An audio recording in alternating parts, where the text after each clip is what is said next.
വളരെയധികം സന്തോഷം. കൈ പോക്കറ്റ് കിട്ടിയില്ലെങ്കിൽ കഴിഞ്ഞ പ്രാവശ്യം ഒരു പണി കിട്ടി. അതായത് ആങ്കർ പറഞ്ഞ പോലെ മാജിക് ഫ്രെയിംസിൻ്റെ 30ാമത്തെ സിനിമ. ഒരു സിനിമ വിജയിക്കുക എന്ന് പറയുന്നത് ഒരു നിർമ്മാതാവിൻ്റെ മാത്രമല്ല, ആ ടീമിൻ്റെ മൊത്തം സന്തോഷമാണ്. ഒരു പുതിയ ഡയറക്ടർ, അതോടൊപ്പം ഒരു പുതിയ സംഗീത സംവിധായകൻ, ആക്ട്രസ്, ഒരുപാട് പേരുണ്ട്. ഞങ്ങളെ സംബന്ധിച്ച്, അതായത് ഒരു പ്രൊഡ്യൂസറെ സംബന്ധിച്ചുള്ള ഞാൻ പറയാൻ, എന്നെ സംബന്ധിച്ച് ഒരു ആക്ടറിന് ഒരു വലിയ വിജയം കൊടുക്കുമ്പോൾ നമുക്കൊക്കെ ഒരു തോന്നലുണ്ട്, നെക്സ്റ്റ് നമുക്ക് ആ ആർട്ടിസ്റ്റിനെ എടുത്ത് പോകുമ്പോൾ ഒരു ഈസി ആക്സസ് ഉണ്ട് എന്ന് പറയുന്ന പോലെ. ദിലീപേട്ടനെ വെച്ചിട്ട് ഒരു ഹിറ്റ് ചെയ്യുമ്പോൾ നമുക്ക് വളരെയധികം സന്തോഷമാണ്. ആ ബാനറിന് അല്ലെങ്കിൽ ആ നിർമ്മാതാവിന്, അതിൻ്റെ ഡയറക്ടർക്ക്, റൈറ്റർക്കൊക്കെ ഒരു സന്തോഷം കിട്ടുക എന്ന് പറയുന്നത് വളരെ വലിയൊരു കാര്യമാണ്. ഞങ്ങൾ കടന്നിങ്ങനെ ഭയങ്കര കഷ്ടപ്പെടുവാണ്. കാരണം എന്താണെന്ന് വെച്ചാൽ ഈ അൺവാണ്ടഡ് ആയിട്ടുള്ള ചില റിവ്യൂസും പരിപാടികളെല്ലാം പടത്തിന് വേണ്ടിയിട്ട് പർപ്പസ്ഫുള്ളി ചെയ്യുന്നു. അതിനെയെല്ലാം ബീറ്റ് ചെയ്തുകൊണ്ടിട്ട് ജനങ്ങൾ തരുന്നൊരു സന്തോഷം. ഞങ്ങൾ ഈ തിയേറ്ററുകളെല്ലാം ചെല്ലുമ്പോൾ എല്ലാ ഹൗസ്ഫുള്ളും എല്ലാവരും ചിരിക്കുവാണ്. പുറത്ത് വരുന്നൊരു റിവ്യൂസ് അല്ലെങ്കിൽ ചിലർ പർപ്പസ്ഫുള്ളായിട്ട് ചെയ്യുന്നു. ഞാൻ എത്രയോ സിനിമകൾ ചെയ്തേക്കുന്നു, എത്രയോ ഹിറ്റുകൾ കണ്ടേക്കുന്നു, എത്രയോ ഫ്ലോപ്പുകൾ കണ്ടേക്കുന്നു. അപ്പം ഫ്ലോപ്പും ഹിറ്റും എന്നൊക്കെ പറയുന്നത് ഒരു സിനിമ ജീവിതത്തിൽ, അല്ലെ ഒരു സിനിമയെ സംബന്ധിച്ച് അത് അതിൻ്റെ ഘടകമാണ്, അത് അതിൻ്റെ ഒരു ഭാഗമാണ്. ഇപ്പം എല്ലാ ആർട്ടിസ്റ്റുകളും എത്രയോ സിനിമകൾ അഭിനയിക്കുന്നു. ഇറ്റ്സ് അപ്പ് ആൻഡ് ഡൗൺ ഉണ്ട് ഹിറ്റും ഫ്ലോപ്പും എന്ന് പറയുന്ന കാര്യത്തിൽ. ഈ സിനിമ എന്ന് പറയുന്നത് ജനങ്ങളെല്ലാം വളരെയധികം സന്തോഷിക്കുകയാണ്. ഇപ്പം എല്ലാ തരം സിനിമകളും ജനങ്ങൾ ഇപ്പം ഏറ്റെടുത്തു കഴിഞ്ഞാൽ എല്ലാവർക്കും കണക്ട് ആവണമെന്നില്ല. അത് നമ്മൾ ആക്സെപ്റ്റ് ചെയ്യുന്നു. ഏത് സിനിമയാണെങ്കിലും 100 കോടി ജനങ്ങളാണ് ഉള്ളതെങ്കിൽ 100 കോടി ജനങ്ങളെ സാറ്റിസ്ഫൈ ചെയ്യാൻ വേണ്ടിയിട്ടുള്ള ഒരു എന്താ പറയുക, ഒരു സിനിമ ആർക്കും ഉണ്ടാക്കാൻ പറ്റില്ല. ഒരു എലക്ഷൻ നടന്നു കഴിഞ്ഞു കഴിഞ്ഞാലും, അതായത് ഒരു വോട്ടിന് ജയിച്ചാലും 10 വോട്ടിന് ജയിച്ചു കഴിഞ്ഞാലും ജയം തന്നെയാണ്. അത് എലക്ഷന്റെ കേസിലായിക്കോട്ടെ. അപ്പോൾ ഞങ്ങളെ സംബന്ധിച്ച് സിനിമ ജയിക്കുക എന്നുള്ളത് മാത്രമാണ്. അതായത് ഒരു നല്ല സിനിമ എടുത്തു, നന്നായിട്ട് ഒരു നല്ല റിസൾട്ട് കിട്ടും, അതിന്റെ കറക്റ്റ് ആയിട്ടുള്ള ഓഡിയൻസിലേക്ക് ആ സിനിമ കൊണ്ടുപോയി എത്തിക്കുക എന്നുള്ളതാണ് ആ സിനിമയുടെ പിന്നിൽ പ്രവർത്തിക്കുന്നവരുടെ ലക്ഷ്യം. അത് അതിന്റെ നിർമ്മാതാവായിക്കോട്ടെ. ഇതൊരു ഫാമിലി സിനിമയാണെങ്കിൽ ഇത് ഫാമിലി ഓഡിയൻസിനെ വന്നിട്ട് ടാർഗറ്റ് ചെയ്യിക്കുക. ഇത് നമ്മളൊരു യൂത്ത് പോലെയുള്ള, അല്ലെങ്കിൽ ഇപ്പം ഒരു എത്രയോ യൂത്ത് സിനിമകൾ ഇറങ്ങുന്നു, അങ്ങനത്തെ സിനിമകൾ ഇറങ്ങുമ്പോൾ നമ്മൾ അങ്ങനത്തെ ഓഡിയൻസിനെ ടാർഗറ്റ് ചെയ്തായിരിക്കും ആ സിനിമ ഇറക്കുന്നത്.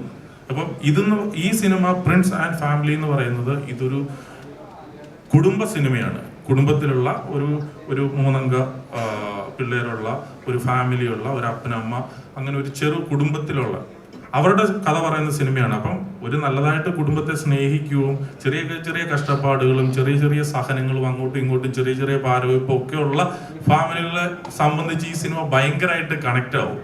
അല്ലാത്തവരെ സംബന്ധിച്ച്, ഇതൊന്നും ഇല്ലാത്തവർക്ക് ഇത് എത്രത്തോളം കണക്ട് ആവുമെന്ന് എനിക്കും അറിയത്തില്ല.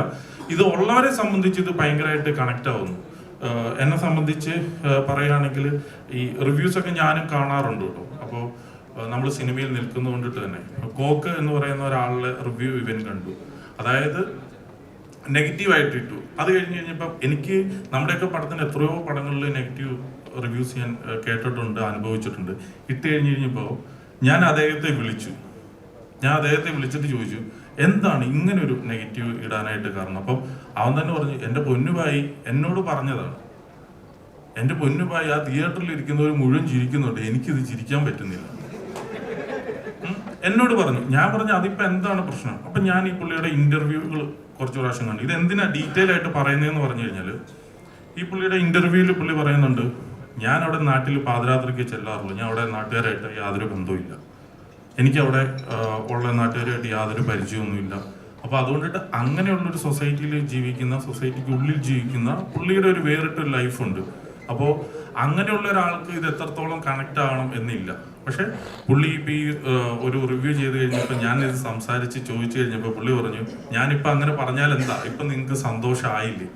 ഇപ്പം ഏതായാലും ഞാൻ പറയുന്നത് തന്നെയല്ലല്ലോ ശരി. ഇപ്പം ജനങ്ങളെല്ലാവരും എന്നെ ഇപ്പം തിരിച്ചു തെറി പറയുന്നുണ്ടല്ലോ. അപ്പൊ അത് തന്നെ എന്താന്ന് വെച്ചാൽ എന്റെ റിവ്യൂ ചിലപ്പോൾ കണക്ട് ആവും, ചിലപ്പോൾ അപ്പൊ പുള്ളി തന്നെ പറയാണ് എന്റെ തന്നെ റിവ്യൂ ചിലപ്പോൾ കണക്ട് ആവാതെ ഇരിക്കും എന്നുള്ളത്.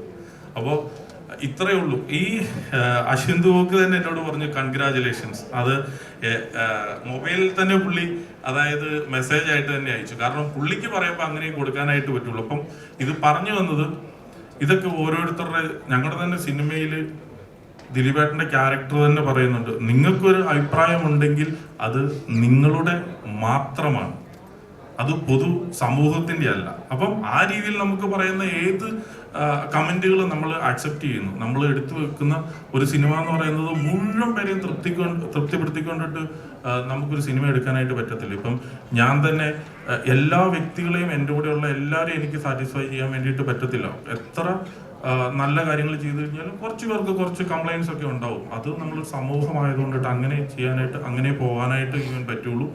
ഈ സിനിമ തിയേറ്ററുകാരുടെ തുറന്നു പറച്ചിലിൽ ഞങ്ങൾക്ക് ദിലീപിനെ തിരിച്ചു കൊണ്ടുവന്നു. അപ്പം തിരിച്ചു കൊണ്ടുവന്നു പറഞ്ഞാൽ പുള്ളി അങ്ങോട്ട് ഓടിപ്പോയത് കൊണ്ടിട്ടല്ല, ഒരിപ്പം മമ്മൂക്കയ്ക്ക് ന്യൂഡൽഹി കിട്ടിയതുപോലെ, രജനീകാന്തിന്റെ ജയിലർ കിട്ടിയതുപോലെ, അല്ലെങ്കിൽ ഏത് സിനിമയും ഓരോരുത്തർക്കും ഓരോ സിനിമകളുണ്ട്. അപ്പം ഒരു കണ്ടിന്യൂസ് ഫ്ലോപ്പ് ഇപ്പം ഇവൻ കൊടുക്കുന്ന ഒരു 4-5 സിനിമകൾ അടുപ്പിച്ച് ഫ്ലോപ്പ് കൊടുക്കുന്ന ഹീറോസ് നമ്മുടെ എല്ലാ ഇൻഡസ്ട്രിയിലും ഉണ്ട്. ഏത് ഇൻഡസ്ട്രിയിലും നിനക്ക് വരുന്നുണ്ട്.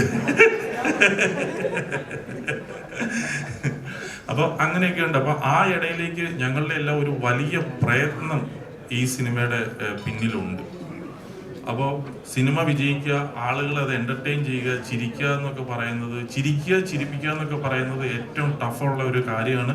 ഏതായാലും ആ സിനിമയ്ക്ക് സംഭവിച്ചിട്ടുണ്ട്. ഒരു പുതിയ നായിക അതിന്റെ ബെസ്റ്റായിട്ട് ഔട്ട്പുട്ട് കൊടുത്തിട്ടുണ്ട്. അപ്പോൾ അതുപോലെ തന്നെ ഇതിന്റെ സോങ്സ് ആയിക്കോട്ടെ, റീ റെക്കോർഡിങ് ആയിക്കോട്ടെ, എല്ലാ കാര്യത്തിലും ഞങ്ങൾ വളരെയധികം സന്തോഷത്തിലാണ്. പിന്നെ ഞങ്ങൾ ഈ സിനിമ പ്രേക്ഷകരുടെ ഉള്ളിലേക്ക് എത്തിക്കുമ്പോൾ കുറെ അധികം കഷ്ടപ്പെടേണ്ടതായിട്ട് വരുന്നുണ്ട്. ഞങ്ങളുടെ ഇപ്പം ഇത്രയും സിനിമകൾ ചെയ്തിട്ട് എടുക്കേണ്ടാത്ത കഷ്ടപ്പാട് ഈ സിനിമയ്ക്ക് എടുക്കേണ്ടതായിട്ട് വന്നു എന്നുള്ളത് ഒഴിച്ചാൽ ബാക്കി ഈ സിനിമ ഞങ്ങൾക്ക് അത്രയും മനോഹരമായിട്ടാണ് ഇതിന്റെ റിസൾട്ട് തരുന്നത്.